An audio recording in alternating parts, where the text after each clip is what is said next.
Hi, this is Everett, Everett's Watercolors. Welcome to my classroom. And here I'm broadcasting live from my studio, and broadcasting to everyone in the U.S. and around the world. And my wife Gloria is in the studio with me today. Welcome. And she'll be monitoring the broadcast and checking the chat room. Let me turn the chat room on now. Got chat room is live. There we go. Today, I read a quote in a book this past week, which I was working on today's program about color. And the quote was saying, as an artist, it may take a whole lifetime to understand, more than a lifetime to understand color. Well, you know, we have some advantages. We have a lot of references out there, and a lot of artists who have painted over the years. Not like Van Gogh and Monet and Renoir, who had to learn from scratch. They had a lot to learn on the way, learn how to use their equipment, and also how to mix paints and so forth. But we have a lot of things that are advantage. We have a lot of reference books. We can take classes, and we can go to the workshops and learn how to do it. So today I want to do some of those things with you today. I want to show you some of my aspects of color. The three things of color which are most important. The three attributes is hue, which is the color, the value, which is the lightness and darkness of the color, and the intensity, which is the brightness or the dullness. Those are the three attributes of color. Now today I'm going to concentrate more on talking about the value of colors, which is very important because value is the one that gives you the contrast and gets you the attention in your painting. So let's go over to my painting table. And let me go over some things about color. So, over to my painting table right now.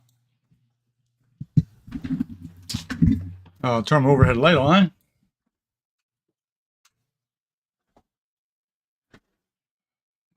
Okay, well, I can't talk about color without referring to the color wheel, because the color wheel is so very important. The color wheel has the 12 colors that are arranged in. This is the way the colors are organized, so that you show the relationship of colors, and that's the importance of the color wheel. And also in the color wheel, there's values. From the yellows all the way around to greens to the blues, and then to the violets, and then reds and oranges, all the way back to the yellow. But there's also a scale on here that's got the value scale, and you can go around here and look at different values of these colors. So that, let's say yellow up here is not white, so it's going to have a yellow. It's going to have a value of 8 on the scale here. So you can go around here to these values, and the dark, for example, we go down here to red, violets, and then to the blues. You'll see we have a dark value down here. So there's a value scale on the color wheel, and that's kind of important to look at. I also have a value scale here, which is this grayscale and the value finder. And here I can look at colors and also match the value that I want to use. Okay. And I did a little special chart here about the colors that I'm going to use around today. Let me go over and turn you on my close-up camera. Okay, I made this. Now I took the color wheel and I arranged my colors, and I used the color pencil. I use the Holbein Artist Color pencils here to color in the colors, which are very close to my Holbein watercolor paints.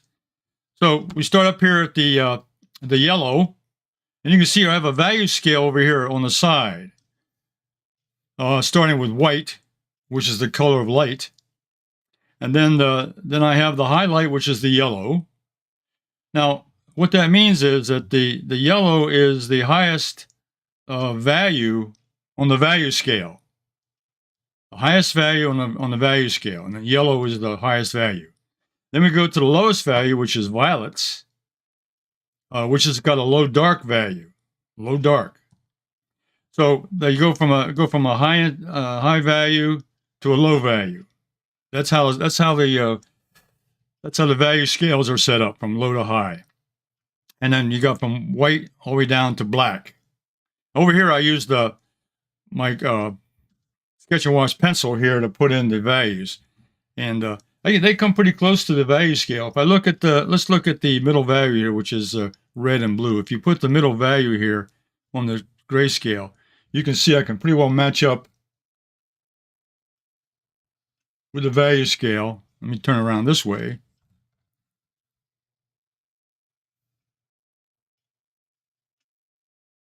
So the value scale I can pretty well match with that. Now come over here to the colors, and you can do the same thing. So the red is about the middle value scale.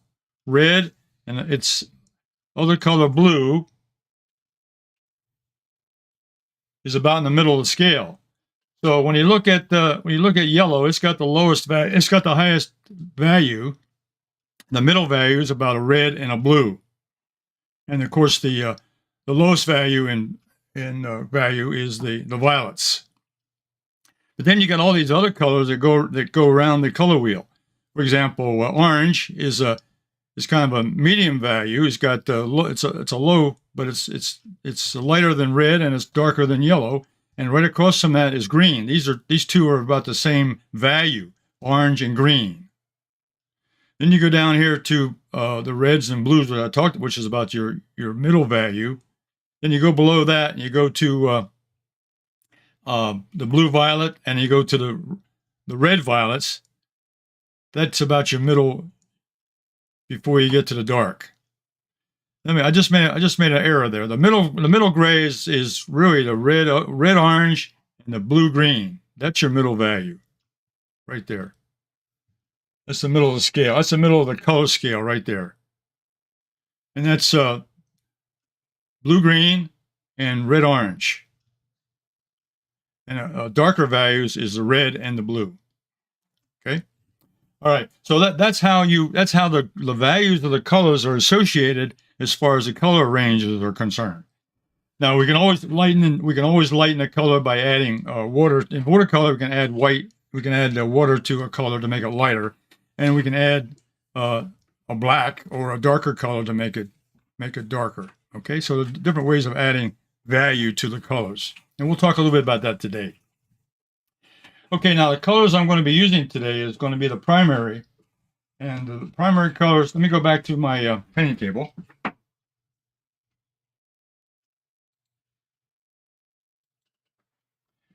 The colors I'm going to be using today is the primary colors, red, yellow, and blue. And you can see that's a triad. You can see in a triad, if you go from I'll turn this thing over, it shows triads. If you go from yellow to red to blue, you got the triad marked on the back here. Yellow, red. They are equidistant on the color wheel.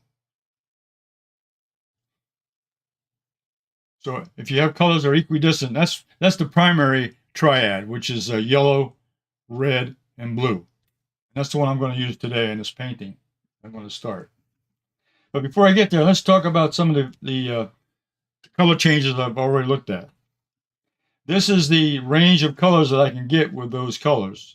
The yellow, which has the lightest value, but I mix that with red and I get a nice, beautiful orange mixed in with yellow and the red. And I mix in the red with the blue and I get a nice violet. Okay. Now the colors I have in the my repertoire today, I'm using yellow lemon, ultramarine blue, and Pyrrole Red. Those are the three colors I'm talking about today. Those are the primary colors I'm using today. And the Holbein Artist Watercolors is what I'm using. And I'll be painting on Gemini 140-pound cold press paper, which I normally do in most of my demonstration. I'll be using a Silver Brush HAKE, and I'll be using the Holbein watercolor brushes. Now, all these supplies are available on my website, everettswatercolors.com. Okay, so that's the equipment I'm using today. Let's go back to my spread here. I did it. Now, here's a whole spectrum of colors here at the bottom. What I did here was I took the blue and I added the red to it, gave me the purple, and then I added the yellow to the red, and I got the orange. Then I went back to the other way. I took the yellow and added the blue and got the green. So this is a spectrum of all the colors that I can mix with the primary colors. And that's the advantage of the primary colors, because all the colors contain those three colors or absence of those three colors. And by up here I show lightning, I can add water to those colors and get a lighter value. And I can also add more pigment to it and get a darker value. Okay, so that's a nice color spread of what I'm going to be using today. That's the color mixes that I can come up with. Side. Okay, now let me move that away. Let's go to today's painting. If you'll recall, last week we had I did a plein air sketch last week on the I did a parking lot sketch of a bunch of trees, and I was using my visual journal, showing you the visual journal, but also did a sketch on that. Well, this is that same tree line over here. Now, one of the I would say one of the challenges of an artist is to not only get the color that he wants to use, but also to get the right values. Now, this particular scene here, it's very hard to show values. Number one, it was in the middle of the day. The lighting, when you have a midday lighting, which the sun's right over top, it really don't have any shadows, or not many shadows, and you really don't see the color contrast very quickly or very brightly. So you really have to come up with a color scheme that's going to make. Now there's three levels here. I've got a background row of trees here. I've got a middle ground tree here in the middle, and I have a foreground location of this tree here and this bush over here is a foreground. So I had three layers in this particular foreground, in this particular landscape. So as an artist, I need to evaluate how I'm going to use that. So let me show you a couple of my things I did to analyze this particular picture here. The first thing I did was I simplified. You'll notice the original picture had a bunch of cars and so forth, so I simplified it. I went to Photoshop, and I cut out all the unnecessary items. You can see here, and I copied in the color green down at the bottom. I had some green in the picture. I used that down here at the bottom. So I eliminated all the items I wasn't interested in. I kept the main elements in the picture. So that was a before picture, and this was an after picture. By not simplifying, but eliminating distracted elements. Okay, now in order to get a handle on the values, I did a grayscale. I printed off a grayscale. Again, using Photoshop, I printed off a grayscale, which gives me some hints to the values, lights and darks. So that's a grayscale printout of that particular picture that I took. Then I did a value study from that grayscale. I did a quick value study. I said, well, these are the values I really want to do. So this value study is a sketch that I used in my my visual journal, and I decided, first of all, I want to in order for this, I want to have this tree show up better. I need a dark background. I have a light tree here in the middle ground. There's a nice contrast here. And then I'll have a middle value here on the foreground. So that's where I came up with my value decision on what values I wanted. A dark background, a light middle ground, and a medium value foreground. So that's my value study. Okay, now I also used Photoshop, and when I put in some colors, and I was playing, well, what kind of colors am I going to use? Well, I went in and I took the sketch that I had, and I can go in and I can put colors on here with Photoshop. And so I left the light value here of green. The background, this is really going to be a darker bluish green, really a teal color, dark blue. And then I'm going to have a medium green over here on the foreground, and a medium orange or brown over here on this other bush over here. And of course, the sky is going to be lighter. The sky is the lighter value. It's going to be a light blue up here in the sky. So that gave me some clue. This gave me some ideas about planning my my color plan. This is my color plan. And I went to the same sketch, and I used the color pencil, and I played with the colors. And I said, well, that'll work. I used the dark green in the back, bluish green. I used a light green here. So this was a sketch, the same sketch. I printed it off and did a little color study with my colored pencils. And then I printed this. I printed the same sketch off on a sheet of 90-pound watercolor paper. But the problem with that is when I print it off, I also get the ink from the printer. The ink from the printer, of course, would dull down some of these colors. So I have a little bit of ink mixed in with the colors that I put on it. But at least I had a chance to use some watercolor on a piece of paper as a practice. Okay, so that's another way you can do it. You can print it off on a low weight watercolor paper on a printer. You get the sketch and then practice some colors on that. So that's another thing I did. Okay, so this is really the sketch that I used, and I printed this. The sketch is the one I did from the. This sketch came from my plein air study, which I did the week before. Okay. Now, this drawing and this photograph, and the drawing, and also a picture of my plein air sketch from last week are all in my website, my Foreground Watercolors. You can go onto my Foreground Watercolors page, and you can print off. I got the link to that page in the description below, and you can go there and you can download the sketch and the photograph, and you can paint along with me. Okay, you can try this out yourself. So that's the sketch I used. Okay, and I transferred that to my 140-pound watercolor paper, which is right here. All right, well, before I get started on, let me move this aside.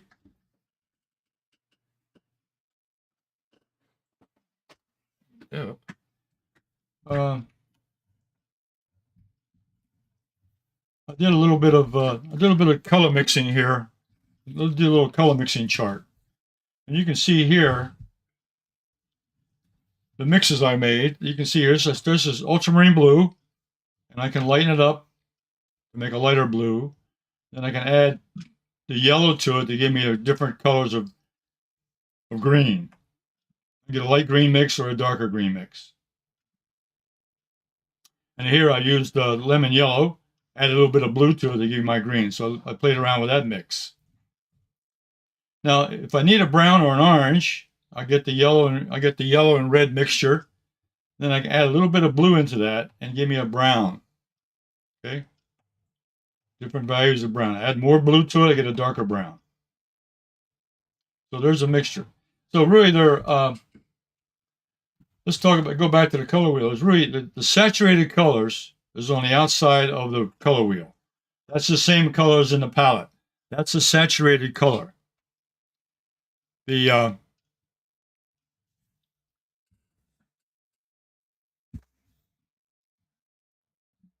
complementary color is the colors exactly opposite, yellow versus the violets. Okay, so that's the complementary color. A compound color is when I add more than three colors together. For example, when I add in the yellow, the red, and the blue, I get a compound color, which in this case is a dark brown. So really, to learn the language of color, you're really talking about the saturated color, the pure color in the palette, or pure color on the color wheel. You're talking about a complementary color, which is the opposite color in the everyone. Yellow's got the violets, the blue's got the orange, and of course the red's got the green. They're the opposite colors, or complementary colors. Now here I mixed the red and the blue. You can see the beautiful violet I get with the red, the Pyrrole Red, and the Ultramarine Blue. And you can see they're both about the same. They're both same value. This value and this value are equal value, but mixed together make a beautiful violet. Beautiful violet color. These are the colors of the primaries in their full color. That's the full color of the yellow lemon. That's the full color of the Pyrrole Red. And that's the full color of the Ultramarine Blue. Very beautiful colors. Now down here at the bottom, I played around with some complementary mixes. Let's talk about that just a little bit before we go into the painting. If I have a mixture of yellow and green, it's not pure yellow and it's not pure green. Not pure green. It's a yellow green. It's a mixture. But if I go to the color wheel, here's yellow green here on the color wheel up here. Its opposite is a red violet. A red violet. Well, I can mix a red violet with yellow and blue. I mean, red and blue. I can get a violet, but I also have to dull it down. I want the same value if I'm going to add these together a little bit. And that may be good for a shadow color, or just a little bit of change to that color on the painting. Another combination is the blue-green. The blue-green for that background trees. Well, here's blue-green on the color wheel up here. And its opposite is going to be red-orange on the color wheel. Its complement. Well, I can get blue-green by a mixture, and I also can get a red-orange. And I can put that together here, the same value, and come up with an interesting color also. Or a little bit of contrast. Now my red and green, of course I can get red, I can get green with a yellow and blue, and I can get red, well, red is the pure primary, and I can add those two together and come up with a darker value. Because red and green are opposite. Red and green are opposite. So those are some of the mixes I played around with this week to get ready for my painting, and also ready for this class. Okay, so the first thing I'm going to do is I'm going to use the HAKE, the Holbein, excuse me, the Silver Brush HAKE. This is the small HAKE. And I'm going to use the Holbein 3/4 inch flat. I'll probably use the 1/2 inch flat. And I'm going to probably also use the next brush, also number 8 round Holbein. These are synthetic brushes. This is natural hair. This is made out of goat hair. Very soft, but really covers holds a lot of water and paint, and covers the area very quickly, which I'm going to use for the sky. So what I'm going to do is going to mix up a little. When I do a mixture, I start with water. Put the water in the palette. Get a damp brush, and that's ultramarine blue. And I'm going to mix up a light color of that. Now, to get a light color, add a little bit of water to it.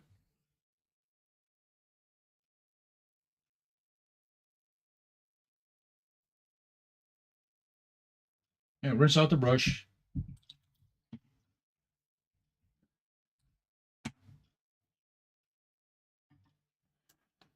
Okay, now the first thing I'm going to do, I'm going to do the sky. I'm going to work from the back to the front. So the background areas, I'm going to start with the sky. So I'm going to wet the sky with water.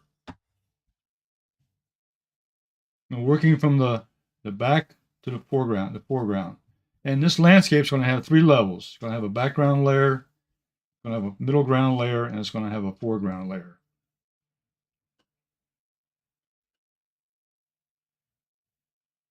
Now I can go over some of these elements here. I can go over some of these the tree shapes here because they're comparable with the blue. All right, now with the brush itself, I'm going to pick up a little bit of this ultramarine blue, and I'm going to get a darker color at the top. So the sky has a value to it. It's going to be light. It's going to be lighter value, but also has a light to dark value. The top area is always a little bit darker than the bottom.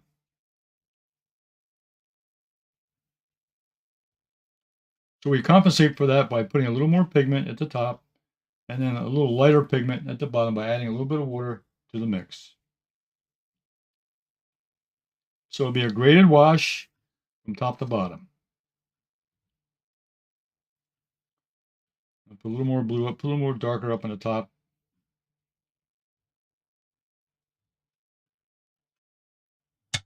Okay, now I want to wipe off my edges here so I don't get any overflow here on my. I got it taped down to a board. All right, I'm going to dry that with a dryer.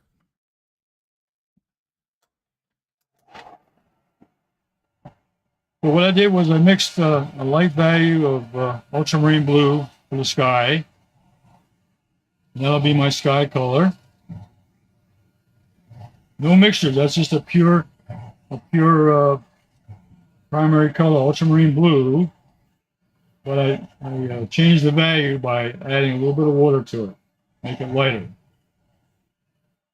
And then I used the sky as a dark at the top and lighter as I came down toward the horizon.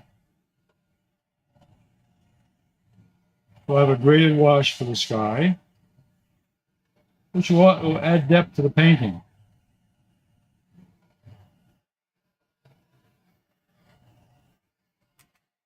It's a little bit damp, so I test the paper with my back of my hand. If it feels a little bit damp, then I know it's still wet.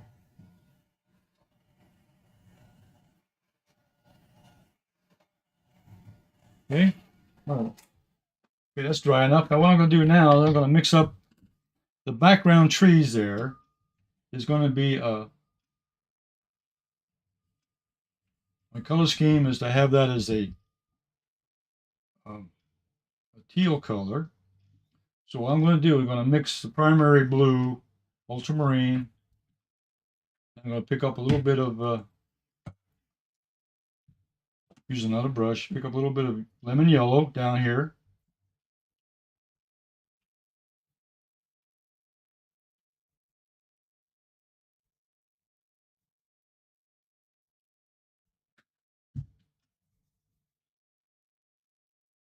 Now, because it's teal, what I call this now, this color is it's not actually a real teal, but it's going to be what I call a greenish blue. So it's going to have blue, but with a little bit of green mixture to it. So that's to me is a teal color. So it's going to be dark because that's the background. My value study I made up was a dark color. So it's going to be a dark blue mixed in with a little bit of green.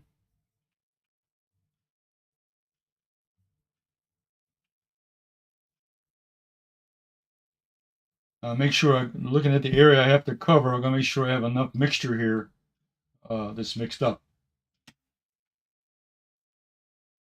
A little more.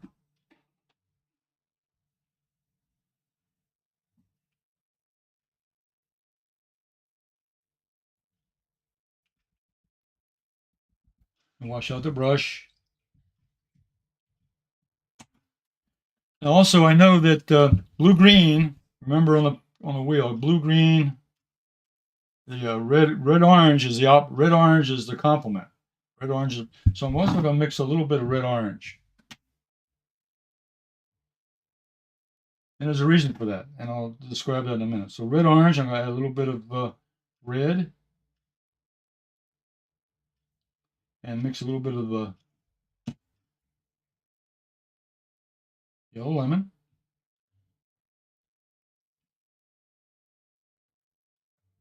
And because it's red-orange, it's going to have a little more red in it than the yellow, because it's going to be orange. It's going to be orange, but it's going to be leaning more toward the red.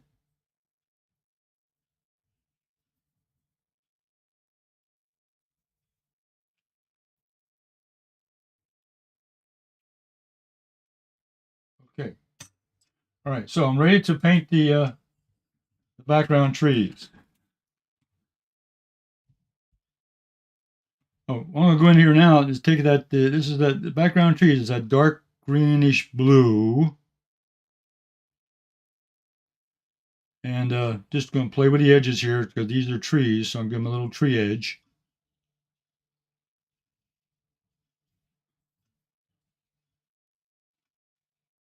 Give them a little rough edge with the edge of the brush, using the edge of the brush, the side of the brush.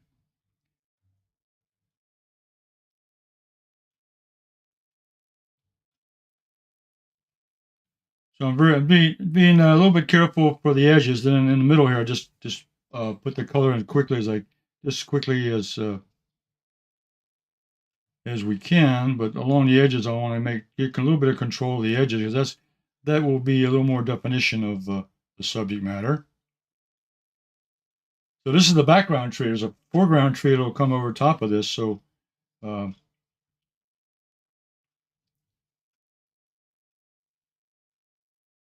on down, I'm going to leave this a little bit there.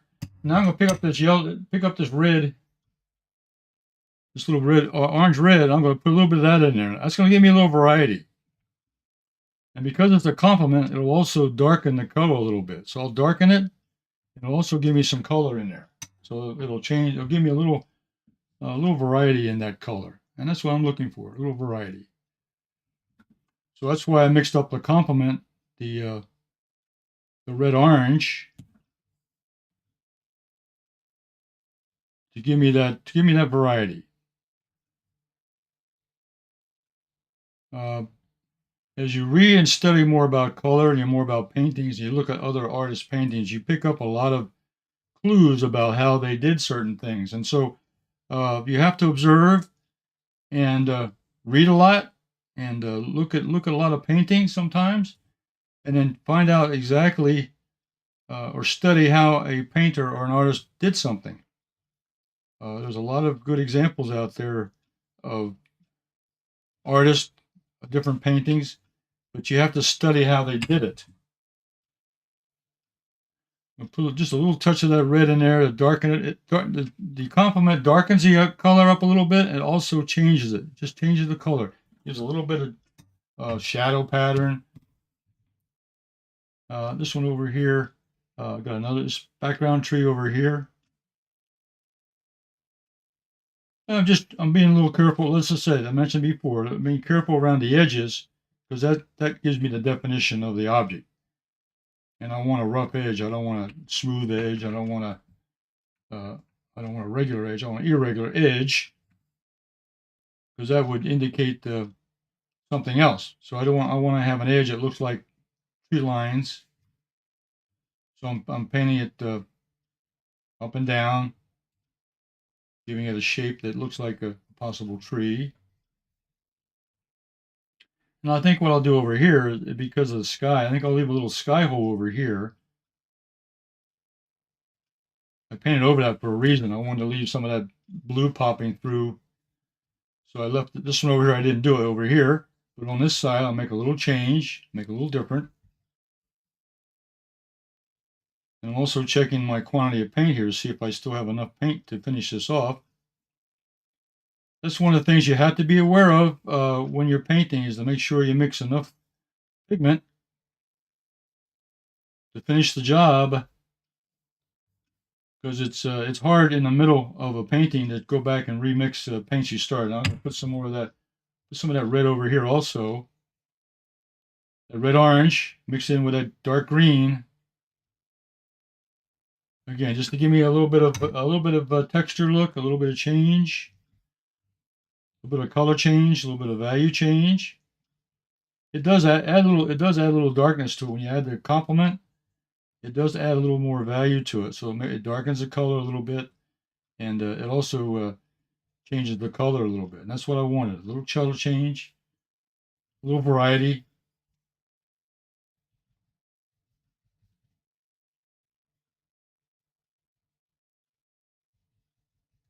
Okay, and I'll put some more of that red orange in there just to give it some more color. Okay, all right. Now I'm ready to mix the middle ground tree. What I'm going to do there is take that same mixture, but now I have to add a lot more yellow to it. So this is going to be a yellow green, very light. This is my lightest color, so I'm going to put a lot of yellow in here. And when you work with yellow and other colors, you have to put more mixtures together with yellow. Yellow is the lightest color, so you have to add a lot more yellow pigment to get it to turn. I want it green, but I want it to be a yellow green. So I'm going to the yellow green on my color chart.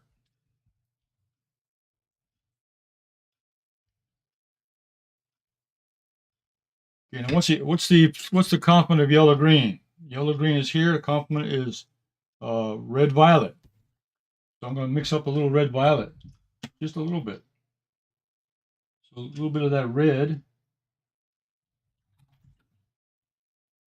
touch of red, in with the ultramarine blue.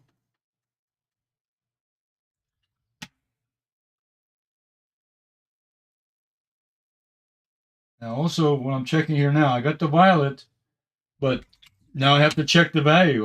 The value cannot be any darker than what I'm going to put it on. So when I check the value, let's see if I can get a color here.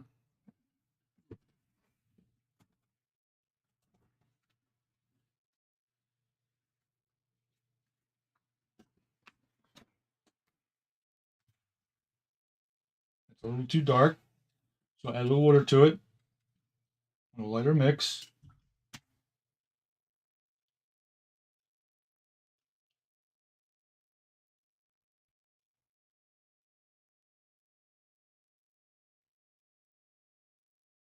Okay, all right. So I'm comparing the two. I got the yellow green and the red violet colors mixed up. Okay, I'll leave that there. So I'm going to go ahead now. I'm going ahead and put in the light yellow tree. Of course, this is the one I showed in the picture. This is the one that really caught my interest because it was not only the lightest color, but it was also the more interesting shape, and it caught my attention. But then as I was working on this painting, I had to figure out what colors I could use because the colors I had from the photograph wasn't helping me. They were too I guess undefined. I wasn't really sure what color to use, so I had to come up with a color scheme based on what I saw. And there was this was a lighter tree. It had a lot of yellows in it, so that's why I chose this color for this tree. And its opposite color, which would be the darker one, to give me contrast. So that's why I chose the dark tree against this to give me the contrast. And that's where the impact around the focal point, you want to have as much contrast as you can to get the attention. The contrast is what will catch the eye, the darks and the lights.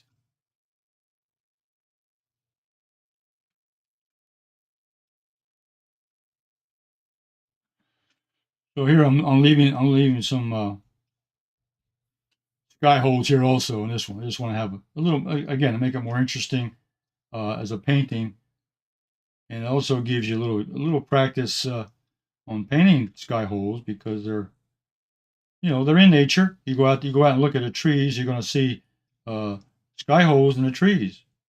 So then you have to practice how you're going to paint those. You're going to say, okay, how do I represent that area?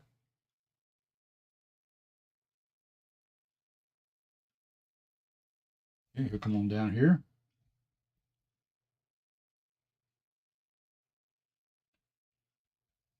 Okay, now before I forget it, I'll pick up this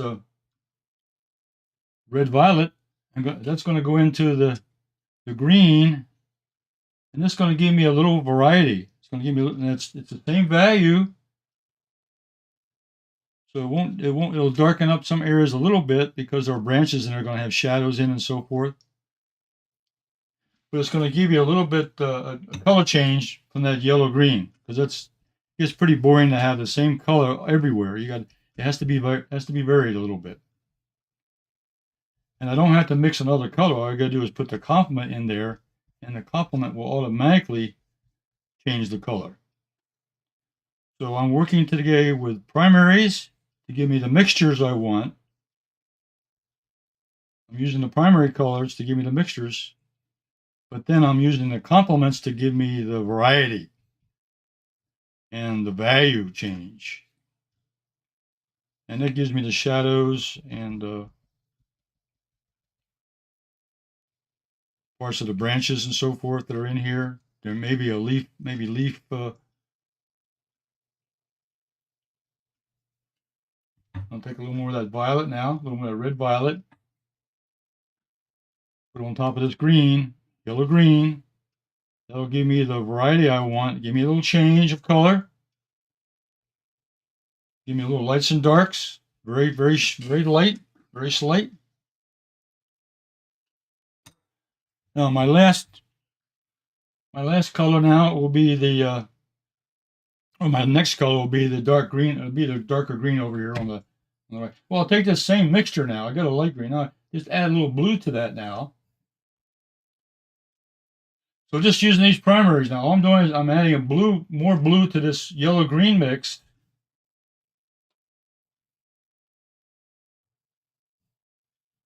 And I don't, it will be the middle value. I'm not going to make it as dark as that first color I made with the, so now I got to lighten this up just slightly. Come in a little bit more yellow.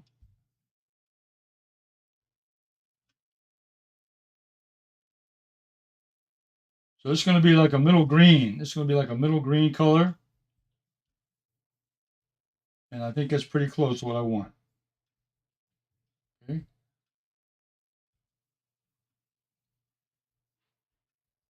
Okay, now, complement of green is very simple. The complement of green is going to be red.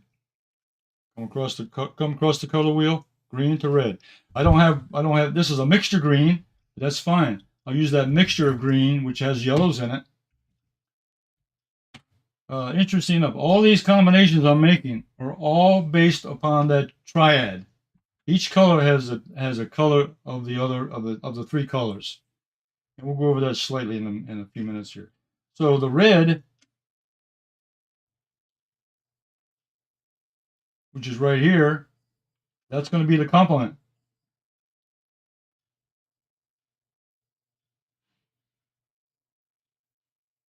I'll mix that in. Okay, clean my brush out.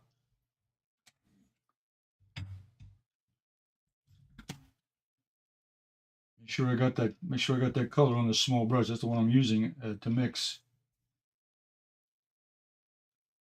Okay, that's the complementary color there. That's red.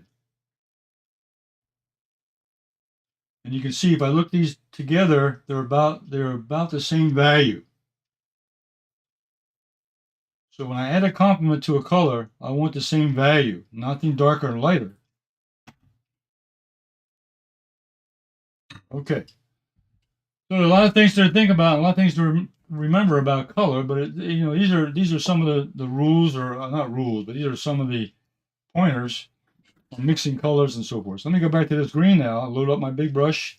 I'm going to go in here now and put in that green. You can see this is a green, but it's got it's a different value. It's a middle value.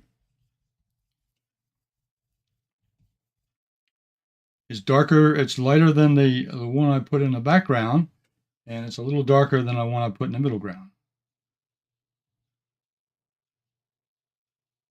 What I'm going to do, I'm going to leave some sky holes up here in the top.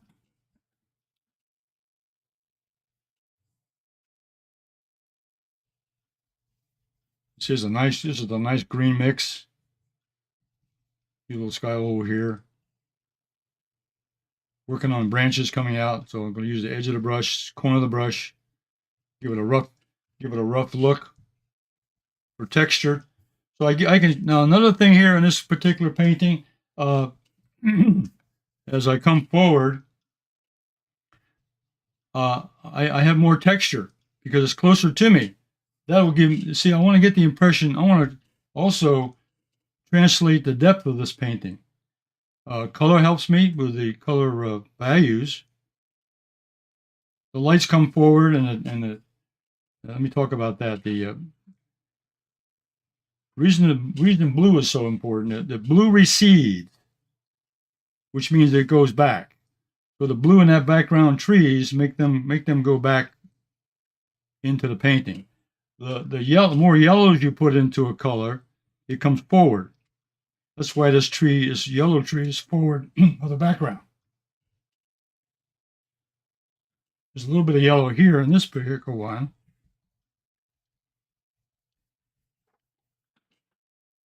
Now, before I get too far ahead, I'm going to put in some green. I'm going to put in a little bit of red. Double check that value. I don't want it to be too dark. I can always add to it later.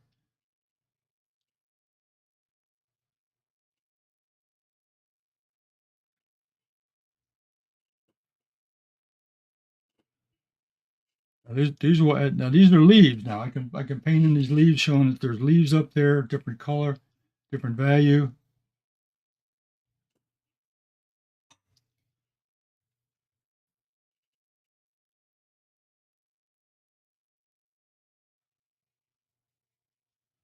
Now, coming on down, this is also a nice big.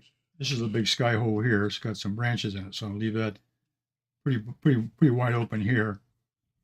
I'll go back into that later when I finish up.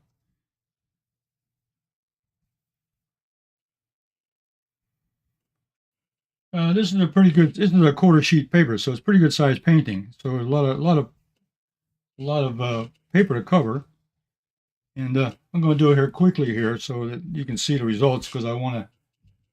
The real main point I want to talk about is the value of color, and how to get there, and how to use the complements to give you the change in value and the change in colors.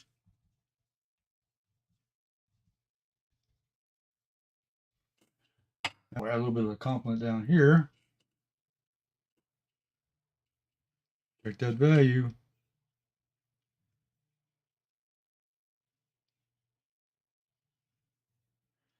Now, if I got too much red in there, what I do to compensate for that, I pick up the green and go back in there and put the green over top of that red. What that does, it dulls that color down. The complement will dull down the color and make it less prominent. So I want this to be a darker green, but I didn't want it to be. Let that dry a little bit. I'm going to do a little bit of texture, work there. Now, this last bush over here on the right, I've got the yellow and the red mix. That gives me an orange. And this is called a compound color. This is the yellow and the red making an orange.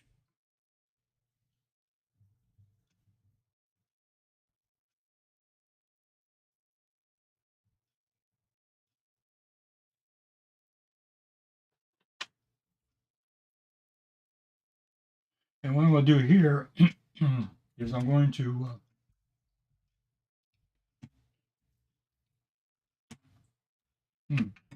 get a sip of water.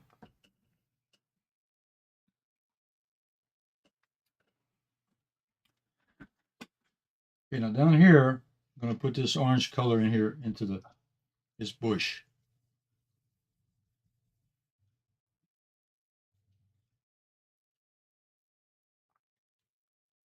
And I'm adding a little bit of red to that to brighten it up a little bit. So that's all I'm doing. Taking the orange color, I'm putting a little more red into it. Number one, it's a complementary color to these green. All these greens now I got a red in the painting, and I think that's important to have a complementary color in the painting. The primary colors was green with the blues, and the yellows got involved too. So by putting a little bit of red in here now, this balances off the painting.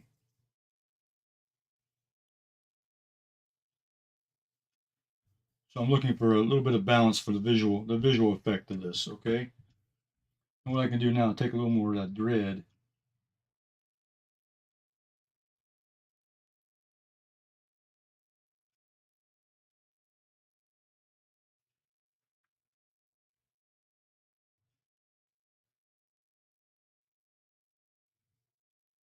Okay. All right, now I'm going to take this smaller, let's see, this smaller brush, I guess. I'm going to finish off the foreground here a little bit. I've got, I need some room down here. So I'll take the sponge and wipe this up. And take a little bit of this yellow. Now this will be lemon yellow. I'm going to put that right across here. This is behind the tree. This is really the back. It's right next to the background. It's the grass that's growing along from this tree or by this back of the tree and behind. So I'm going to put a little bit in there. A little bit of, maybe a little bit of sun was shining on that, made a brighter color. Now as I come forward, I'm going to darken it up a little bit. So I add a little bit of that green mix I have here on the palette and darken it up a little bit. Bring it forward.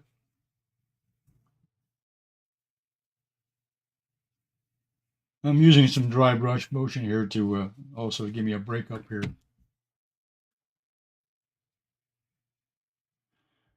Oh, over here now, this here, I see the shine going away. So I'm going to use a spray bottle, palette in the bottle, dot sprayer with just water, and test it on my, I'm going to put drops in here.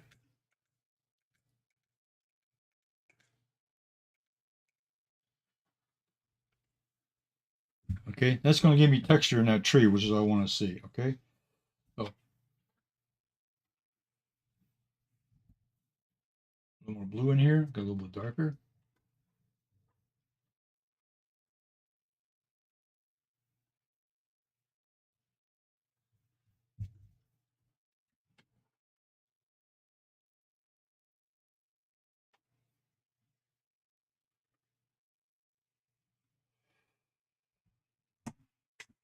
There's yellow in here again. So I'm blending these colors together a little bit. So I'll have a graded, I'm going from dark to light toward the middle ground.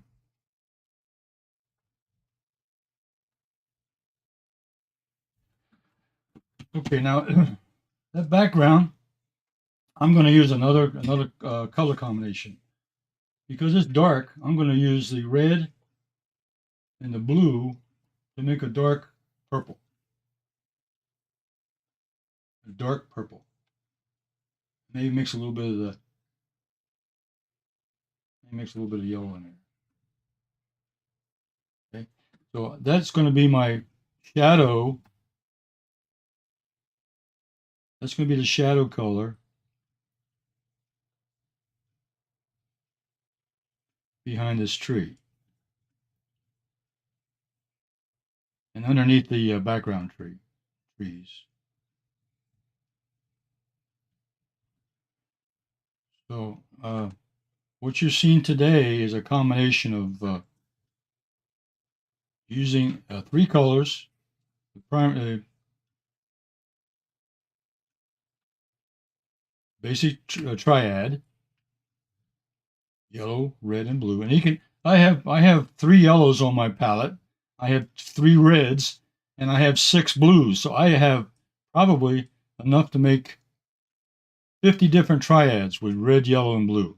It depends on which way you want to go.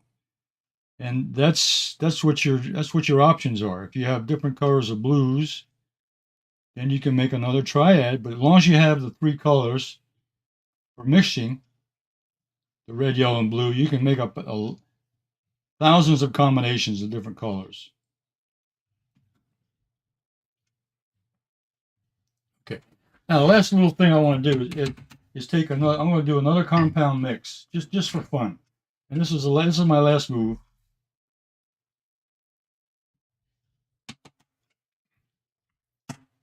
I'm going to take a little bit of now I'm going to make burnt sienna, but I don't have burnt sienna in this mixture, so I'm going to make it.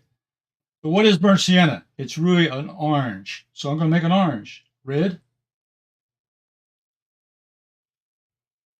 mixed with yellow.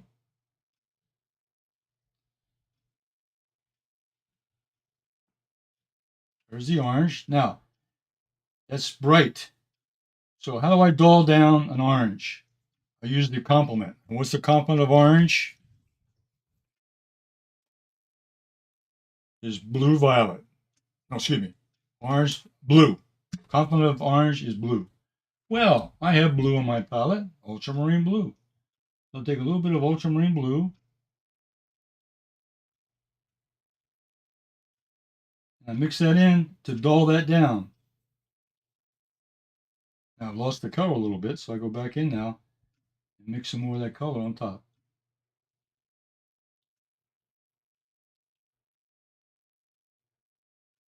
So there is a close approximation of burnt sienna right there.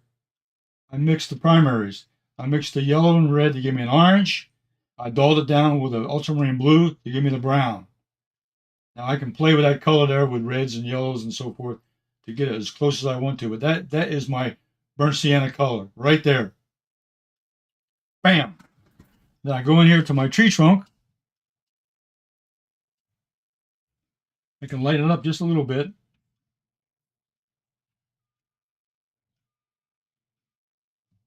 I want it to be lighter than the background.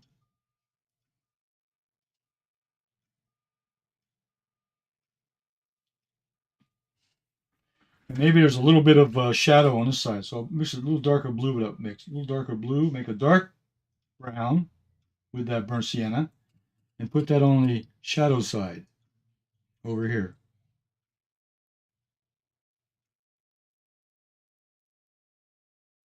So that's a compound, that's an example of a compound mixture. Now, one last final touch. A little bit of green here, because it's green grass. Let's say the sun was shining from over here, from right to left. Well, then I'll put a little shadow pattern here under the tree.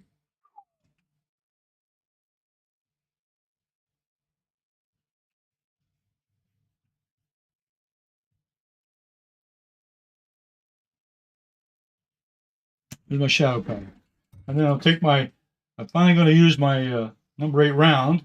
I'll take some of that burnt sienna and I'll put in some of my branches. Okay, over here I got a branch. Let's say I have a branch up here.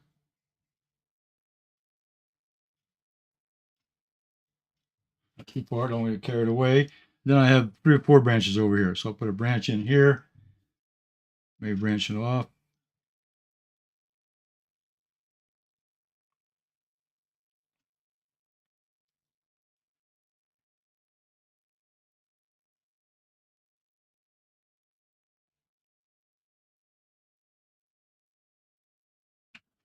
Okay. And not forget these up here.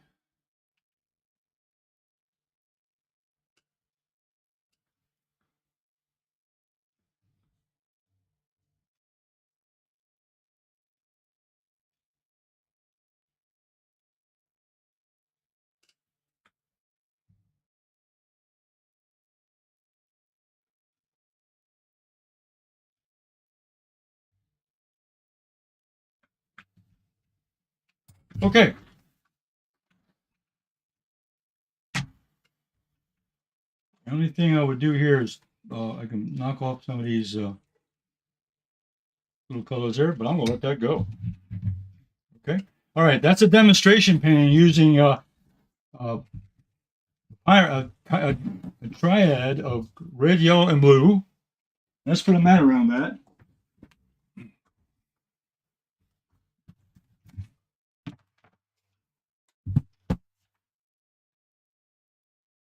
That's my half. That's my.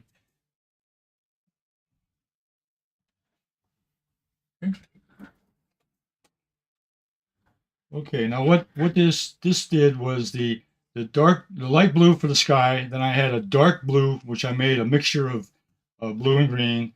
And I made it into a teal color, and I added in the complement on top of that to give it the little texture and so forth in the back. Then I put in a light green here with the mixture of yellow and blue here to give me a light green.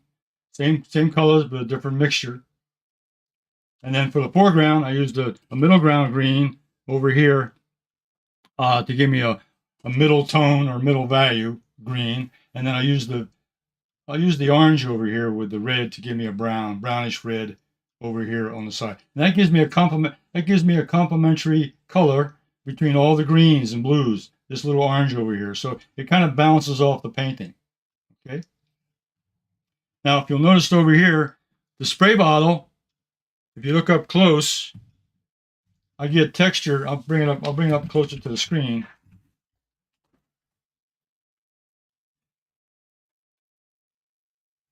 There's texture down here in the leaves, right down in here from the spray bottle. And that's because the water was able to. Now, if I'd have done that a little bit sooner, a little bit later, it depends on what happened. But you can see the breakup there of the tree. Now, Everett's, this spray bottle is sold exclusively at everettswatercolors.com. Now, I did another one earlier, and let me show you that one. I did another one for practice.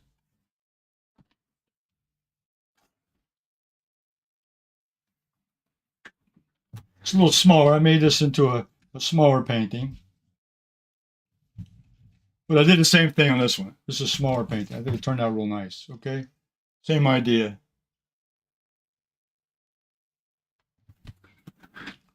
Okay, let's go to the main table. Take to the main camera.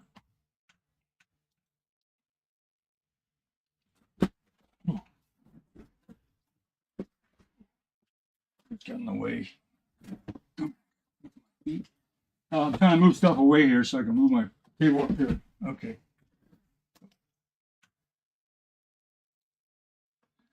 Okay, well that's my little dissertation today on color value.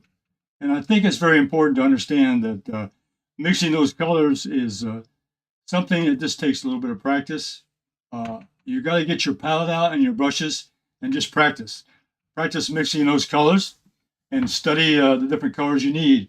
And I think if you try the one I did today, I got the painting, I got the up here on my screen. You got my Everett, you got my Watercolors art group there, where you can display your painting on.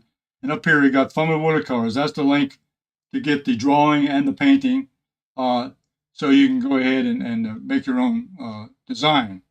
You got a copy of the photograph, and you got a copy of the drawing I used to design the painting.